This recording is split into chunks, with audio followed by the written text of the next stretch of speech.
छत्रपती शिवाजी महाराज यांच्या जयंतीच्या निमित्ताने तुम्हाला सर्वांना हार्दिक शुभेच्छा। विद्यार्थी मित्र, आज सगळ्या देशभरात छत्रपती शिवाजी महाराजांची जयंती मोठ्या हर्षोल्लासामध्ये आनंदाने साजरी केली जात आहे। आपल्या शाळेमध्ये सुद्धा त्या जोरात त्या जोशमध्ये आपण जयंती आज साजरी करत आहोत। असं म्हणतात, जो इतिहास विसरला तो इतिहास घडू शकत नाही। आणि मित्र, हे खरं आहे की जे इतिहास विसरतात त्यांचा भूगोल बिघडतो, त्यांचं भविष्य बिघडतं। आणि म्हणून इतिहासाची नीट संकल्पना आम्ही समजून घेतला पाहिजे, इतिहास आम्ही नीट समजून घेतला पाहिजे। या अर्थाने छत्रपती शिवाजी महाराजांचा इतिहास हा आपल्या समोर मांडण्याचा प्रयत्न या ठिकाणी केला जात आहे। आणि म्हणून शिवाजी महाराजांच्या संबंधीचा जो इतिहास आहे तो समजून घेत असताना त्यांचा पूर्वज कशा पद्धतीने या ठिकाणी त्यांनी त्यांचा इतिहास मांडलेला आहे तो आपण या ठिकाणी समजून घेऊया। छत्रपती शिवाजी महाराजांचे पूर्वज हे आपल्या ज्या परिसरामध्ये वेरूळ या ठिकाणी म्हणजे प्रामुख्याने बाबाजी भोसले हे त्यांचे पहिले ज्यांची इतिहासाने नोंद घेतली आहे असे बाबाजी भोसले। बाबाजी भोसलेचे विठोजी आणि मालोजी भोसले आणि मालोजी भोसलेंना शहाजी आणि शरीफजी हे दोन मुलं झाले। त्यापैकी शहाजींना जे मुलं झाले ते पहिले होते संभाजी आणि दुसरे होते शिवाजी महाराज। म्हणजे शिवाजी महाराजांपेक्षा मोठे जे होते ते संभाजीच होते, त्यानंतर शिवाजी महाराज आणि शिवाजी महाराजांना पुन्हा नंतर मग संभाजी महाराज होता। तर शिवाजी महाराजांचा हा इतिहास सगळा आपण समजून घेत असताना शिवाजी महाराज एवढे मोठे कसे झाले हे समजून घेत असताना आपल्याला त्यांच्या आईवडिलांनी त्यांच्यावर जे संस्कार केले, त्यांच्या गुरुजनांनी त्यांच्यावर जे संस्कार केले, त्यांच्या सहकारी जे मावळे होते ते मावळ्यांनी जे संस्कार केले, जे मार्गदर्शन केलं, त्याच्यामुळे शिवाजी महाराजांना हिंदवी स्वराज्याची स्थापना करणं हे अतिशय सोपं झाले। म्हणून शिवाजी महाराज समजून घेत असताना शिवाजी महाराजांचे वडील हे दक्षिणेमध्ये सुभेदार म्हणून होते। उत्तरेकडे आपल्याला माहिती आहे की मोगलांचं राज्य होतं, म्हणजे औरंगजेबापर्यंतच हे सगळं उत्तर भारतामध्ये मोगलांचं राज्य होतं। आणि खाली वेगवेगळ्या राजांच्या राजा होत्या, त्यांच्या नावाने तर ओळखल्या जात होत्या, परंतु दक्षिणेमध्ये हिंदवी स्वराज्य या नावाने पहिल्यांदा ओळख करून देण्याचं काम शिवाजी महाराजांनी आपल्या कारकिर्दीमध्ये केले। आणि म्हणून शिवाजी महाराज हे समजून घेत असताना शिवाजी महाराज हे समजून घेत असताना शिवाजी महाराजांनी कधी जातीच्या धर्माच्या पंथाच्या भानगडीमध्ये पडले नाही, तर त्यांच्यावर संस्कार जे होते ते जिजाऊ माचे होते। ते कसे संस्कार होते तुम्हाला मी त्याचे उदाहरण सांगतो। जेव्हा संभाजी राजेचा जन्म झाला, संभाजी राजेचा जन्म झाल्यानंतर आपल्या बाळाला पाहण्यासाठी जेव्हा शिवाजी महाराज येतात आणि शिवाजी महाराज आल्यानंतर आपल्या बाळाला पाहण्यासाठी जातात, सोबत त्यांच्या मावळे असतात। लक्षात घ्या, शिवाजी महाराजांच्या सोबत आपल्या घरी जसं एखादं बाळ जन्माला आलं की वडील पाहायला येतात, त्याच पद्धतीने शिवाजी महाराज संभाजी राजाला पाहण्यासाठी येतात। त्यांच्यासोबत त्यांचे सगळे मावळे म्हणजे सहकारी सोबत असतात आणि शिवाजी महाराज आतमध्ये जातात। आतमध्ये गेल्यानंतर बाळाला पाहतात, तिथे बसतात। पती पत्नी एकत्र आलेत म्हणून जिजाबाई ह्या तिथून बाहेर येतात। बाहेर आल्यानंतर बाहेर ते मावळे उभे असतात, त्या मावळ्यांच्या हातावर गुळ आणि शेंगदाणे देतात। शिवाजी महाराज आतमध्ये आहेत, मावळे बाहेर आहेत। आणि अशा वेळी जिजाऊ मासाहेबाने त्या आपल्या मावळ्यांच्या हातामध्ये शेंगदाणे आणि गुळ ठेवलेले आणि ते थांबतात। जिजाबाई सांगतात की जा, तुम्हाला बाळाला पाहायला जायचं असेल तर जा।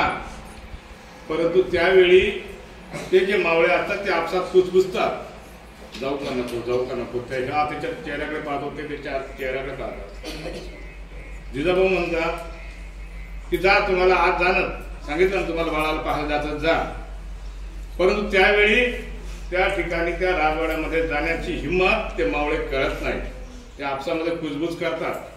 कुजबूज मध्ये काय असतं, त्यामध्ये कोणी धनगर असतो, त्याच्यामध्ये कोणी मातंग असतो, त्याच्यामध्ये कोणी त्या काळातला महार असतो, त्याच्यामध्ये त्या काळातला कोणी भटका असतो.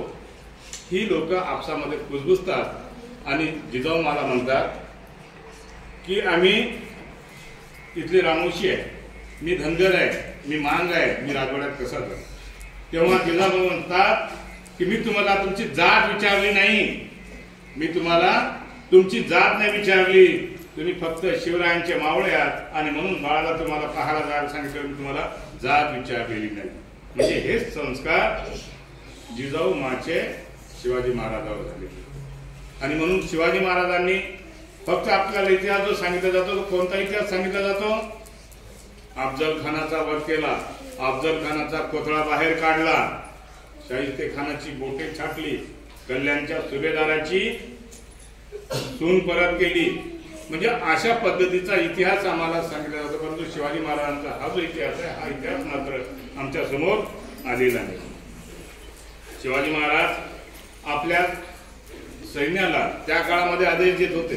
कोणता आदेश देत होते, शेतकऱ्याच्या शेतातून जर तुम्ही चालला, शेतकऱ्याच्या शेतामधून जर तुम्ही आपलं सैन्य जात आहे, तर शेतकऱ्याच्या भाजीच्या देठाला सुद्धा हात लावायचा नाही, त्यांच्या गवताच्या काडीला सुद्धा हात लावायचा नाही. अशा स्वरूपाचा आदेश शिवाजी महाराज आपल्या सैन्याला देतात. आता हल्लीच्या काळामध्ये अशा कुठल्या प्रकारचं चित्र आपल्याला पाहायला मिळत नाही, परंतु शिवाजी महाराजांनी जो आदर्श आम्हाला सैन्य जात आहे, तर शेतकऱ्याच्या भाजीच्या देठाला सुद्धा हात लावायचा नाही, त्यांच्या गवताच्या काडीला सुद्धा हात लावायचा नाही. अशा स्वरूपाचा आदेश शिवाजी महाराज आपल्या सैन्याला देतात. आता हल्लीच्या काळामध्ये अशा कुठल्या प्रकारचं चित्र आपल्याला पाहायला मिळत नाही, परंतु शिवाजी महाराजांनी जो आदर्श आम्हाला त्या काळामध्ये घडून दिलेला तो आदर्श असा आहे की शेतकऱ्याच्या भाजीच्या देठालाही हात लावायचा नाही, त्याच्या गवताच्या काडीलाही हात लावायचा नाही, शेतकरी सुखी राहायला पाहिजे. म्हणजे तो जगाला जो पोशिंदा आहे, जगाला जो पोचतो, तो शेतकरी सुखी राहायला पाहिजे. अशा पद्धतीचा विचार शिवाजी महाराजांनी त्या काळामध्ये टाकला. शिवाजी महाराज आपल्या सोबत असणाऱ्या सहकार्यांना अतिशय माना सन्मानाने त्यांचं आदरातिथ्य करत होते. तुम्हाला एक प्रामुख्याने एक गोष्ट सांगेल की कोंढाणा किल्ला जिंकण्यासाठी म्हणून त्यांच्यासोबत तानाजी मालुसरेंनी आपल्या प्राणाची आहुती दिली. त्यांनी त्यावेळी म्हटलं होतं की अगोदर लग्न कोंढाण्याचे, नंतर रायबाचे.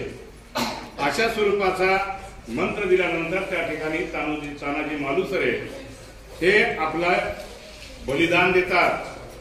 आणि जेव्हा मुलगा त्याच्या मुलाचं लग्न असतं तेव्हा त्या मुलाला देवाला सोडत नाही. तर त्या ठिकाणी बाप जरी गेला असेल, तानाजी मालुसरे जरी गेले, तरी तानाजी मालुसरेच्या रूपात त्या ठिकाणी वर बापाची भूमिका छत्रपती शिवाजी महाराज त्या लग्नामध्ये करतात. त्या लग्नाला हजर राहतात आणि त्या ठिकाणी कुठेही कमी पडू देत नाही. हा शहीदाचा सन्मान करण्याचं काम त्या काळामध्ये शिवाजी महाराजांनी केले. शिवाजी महाराजांचं म्हणजे वैज्ञानिक दृष्टी अतिशय तल्लख अशी होती. त्यांनी कधीही अंधश्रद्धा, जादूटोणा, कर्मकांड या कोणत्याही गोष्टीकडे कधी शिवाजी महाराजांनी लक्ष दिलेलं नाही. आपण अमावस्याला अशुभ मानतो, अमावस्याला काहीतरी भयानक असं मानतो, परंतु शिवाजी महाराजांनी आपले जे जे लढे लढले, जेव्हा जेव्हा लढाई केल्या त्या अमावस्येच्या रात्री केलेल्या आहे. कारण अंधाऱ्या रात्रीमध्ये शत्रूला घायल करता येतं आणि म्हणून अमावस्येच्या रात्री शिवाजी महाराजांनी मोठ्या प्रमाणात हल्ले त्या ठिकाणी चढवले. राजारामाचा जन्म झाला तेव्हा राजारामाचा जन्म झाल्यानंतर अनेक लोकांनी, अनेक ज्योतिषांनी, अनेक पंडितांनी सांगितलं की हा मुलगा जन्माला पालथा आलेला आहे, हा अपशकुनी आहे. तेव्हा शिवाजी महाराज काय म्हणतात, शिवाजी महाराज म्हणतात की हा पालथा जन्माला आला, हा दिल्लीला पालथा केल्याशिवाय राहणार नाही, म्हणजे जी मोगल आहेत त्या मोगलांना पालथा केल्याशिवाय राहणार नाही. म्हणजे अशा पद्धतीचा वैज्ञानिक दृष्टिकोन छत्रपती शिवाजी महाराजांनी आयुष्यभर जपले. म्हणजे तेवढ्यावर ते थांबले नाही. एका ठिकाणी प्रामुख्याने पुणे आणि त्या परिसरामध्ये शिवाजी महाराजांचं काम मोठ्या प्रमाणात होतं. त्या ठिकाणी त्यांच्या सोबत जी मावळे आली त्या मावळ्यांना सोबत घेऊन ते काम करत होते. त्या ठिकाणी ज्या जातीचा माणूस असला तो त्यांच्या सोबत जोडला गेला. त्या भागामध्ये ज्या जातीचे लोक होते ते लोक त्यांनी सोबत घेतलेले. म्हणजे ज्या ठिकाणी जे पिकतं ते खावं लागतं तशा पद्धतीचं काम त्या ठिकाणी करण्यात आलेलं आहे. म्हणजे समुद्राच्या किनाऱ्यावर आहे तिथे भात आणि मासे पिकतात म्हणून त्या ठिकाणचा प्रामुख्याने आहार काय असतो? मासे आणि भात असतो. म्हणून त्या ठिकाणी त्याने जर बाजरीची भाकर मागितली किंवा ज्वारीची भाकर मागितली ती मिळणार नाही. म्हणून त्या ठिकाणी जी माणसं होती, रामोशी असतील, मांग असतील, महार असतील, त्या ठिकाणचा भटका समाज असेल, आगरी समाज असेल, या सगळ्या लोकांना घेऊन शिवाजी महाराजांनी काम केलेलं आहे. म्हणून त्या ठिकाणचा जो इतिहास आहे तो इतिहास या सगळ्या लोकांच्या अवतीभोवती आहे असं आपल्याला मानावं लागेल.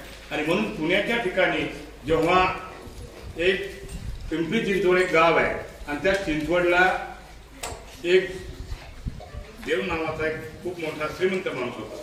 त्याचं धार्मिक एक प्रतिष्ठान होतं. धार्मिक प्रतिष्ठान होतं. तो शेतकऱ्याकडनं ज्वारी अतिशय बळजबरीनं विकत घ्यायचा, कमी भावामध्ये विकत घ्यायचा आणि जमीन विकत आपल्या अन्नधान्य विकत घ्यायचा आणि आपल्या त्या कोठारामध्ये भरून ठेवायचा. म्हणजे ते धार्मिक प्रतिष्ठान होतं, देवाचं खूप मोठं अधिष्ठान होतं. असं असताना सुद्धा त्या ठिकाणी तो देव नावाचा माणूस त्याच्यामध्ये धान्याचा कोठार भरून ठेवायचा. गोरगरिबाला धान्य खायला देत नव्हता. एका वेळी दुष्काळ पडला. शिवाजी महाराजांना कळालं की त्या चिंचवडच्या त्या देव नावाच्या गृहस्थाकडे हजारो पोते पडलेले आहेत, लोक बाहेर अन्न वाचून मरतायत. तेव्हा शिवाजी महाराजांनी त्याला एकदा विनंती केली की दुष्काळ पडलेला आहे, लोकांना अशा वेळी आपण मदत केली पाहिजे, त्यांना खायला दिलं पाहिजे. तो गृहस्थ ऐकण्यासाठी तयार नव्हता. तेव्हा शिवाजी महाराजांनी काय केलं? शिवाजी महाराजांनी त्या जरी धार्मिक प्रतिष्ठान असलं त्या धार्मिक प्रतिष्ठानामध्ये सैनिक घुसवले तलवारी घेऊन, त्याचे शस्त्र घेऊन त्याच्यामध्ये सैनिक घुसवले आणि सगळं धान्याच्या कोठावर बाहेर काढले आणि गोरगरिबांना वाचले. म्हणजे त्या ठिकाणी त्यांनी असा विचार कधी केला नाही की या ठिकाणी धर्म वाटवला जाईल किंवा काहीतरी अडचणी त्याचा विचार न करता त्या ठिकाणी काळाची गरज समजून शिवाजी महाराजांनी त्या ठिकाणी आपल्या लोकांना, जो गोरगरीब माणूस अन्ना वाचून तडफडतो, त्याला अन्न मिळत नाहीये, त्या माणसाच्या पोटामध्ये अन्न गेलं पाहिजे म्हणून त्या ठिकाणी धार्मिक प्रतिष्ठान जरी असलं त्याची पर्वा न करता शिवाजी महाराजांनी त्या चिंचवड या गावी जाऊन त्या ठिकाणी त्या देव नावाच्या गृहस्थाला नीट करण्याचं काम केलं. म्हणून शिवाजी महाराज हे सर्वसामान्य माणसाच्या रयतेच्या संबंधाने विचार करणारे असे माणसं होते. त्यांचा वैज्ञानिक दृष्टिकोन अशा पद्धतीचा होता. त्यांनी कधी अमावस्या, पौर्णिमा, अंधश्रद्धा, कर्मकांड या भानगडीमध्ये कधी पडले.